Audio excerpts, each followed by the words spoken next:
ఆహా! సత్తి ముద్దలు తింటే ఎంత బాగుంటుందో కదా, నాకైతే చాలా ఇష్టం. Welcome back to my channel Chandana's world 6732. First of all మనము మక్కలు అనేది వేయించుకొని వీటికి బుగ్గల్లాగా వచ్చేదాకా మనం వేయించుకొని పక్కన పెట్టేసుకున్న తర్వాత బెల్లం ఉంటుంది కదా, బెల్లంని తురిమి పెట్టుకోవాలి. ఆ మక్కలు అనేది వేగడానికి చాలా టైం పడుతుంది అనమాట. సో మనము ఆ మక్కలు వేగేదాకా మనం వేచి ఉండాలి అంటే ఏం లేదు, వెయిట్ చేయాలన్నమాట. మనకు చాలా ఓపిక ఉండాలి ఇవి చేయాలంటే, అంటే టేస్టీగా వస్తాయి. ఆ టేస్టీగా రావాలంటే మనకు చాలా ఓపిక ఉండాలన్నమాట. ఈ సత్తి ముద్దల కోసం మనం ఫస్టే పల్లీలు పుట్నాలు అన్నీ వేయించుకొని పక్కన పెట్టేసుకోవాలి. ఆ పల్లీలు పుట్నాల వల్ల ఇంకా టేస్ట్ అనేది బాగుంటుంది.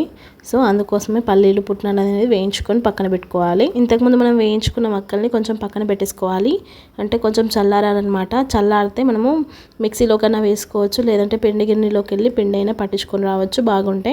బట్ నేను ఇక్కడ ఓన్లీ 2 కప్స్ మాత్రమే తీసుకున్నా, సో అందుకే 2 బెల్లం గడ్డలు మాత్రమే తీసుకున్నాను అనమాట. మనం ఇప్పటిదాకా కట్ చేసుకున్న బెల్లాన్ని ఒక బౌల్లోకి వేసుకొని ఒక చిన్న కప్పు వాటర్ వేసుకొని స్టవ్ ఆన్ చేసుకొని గ్యాస్ పైన పెట్టుకోవాలి. అది బెల్లం పాకం మొత్తం కరిగేదాకా వెయిట్ చేయాలి. మొత్తం ఉండలు లేకుండా, ఏం చెత్త చెదారం లేకుండా మొత్తం కరగాలన్నమాట. బెల్లం మొత్తం కరిగిన తర్వాత మనం దాంట్లో కొంచెం ఇలాచీ పౌడర్ వేసుకోవాలి. ఇలాచీ పౌడర్ వేసుకుంటే టేస్ట్ అనేది ఉంటుంది అనమాట, సూపర్గా.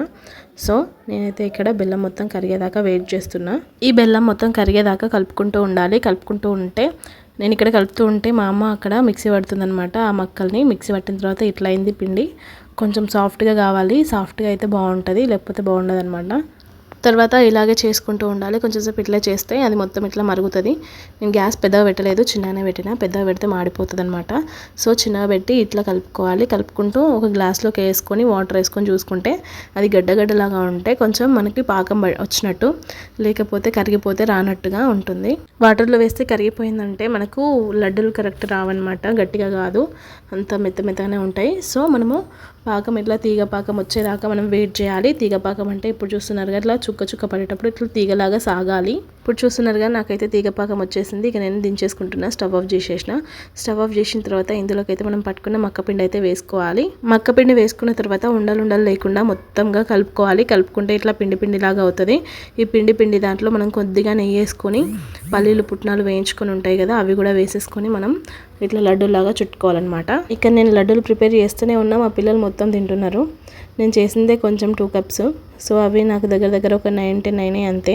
సేమ్ యాజ్ ఇట్ ఈస్ ఇప్పుడు చూపిస్తున్న విధంగా గట్టిగా ఒత్తుకుంటూ ఇట్లా గట్టిగా చేసుకుంటూ మన చేతిని ఇట్లా గట్టిగా రబ్ చేసుకుంటూ మనము ఇట్లా లడ్డూలాగా అయితే చేసుకోవాలి. ఇట్లా లడ్డూలాగా చేసిన తర్వాత ఒక 1/2 అవర్ పక్కన పెట్టుకోవాలి.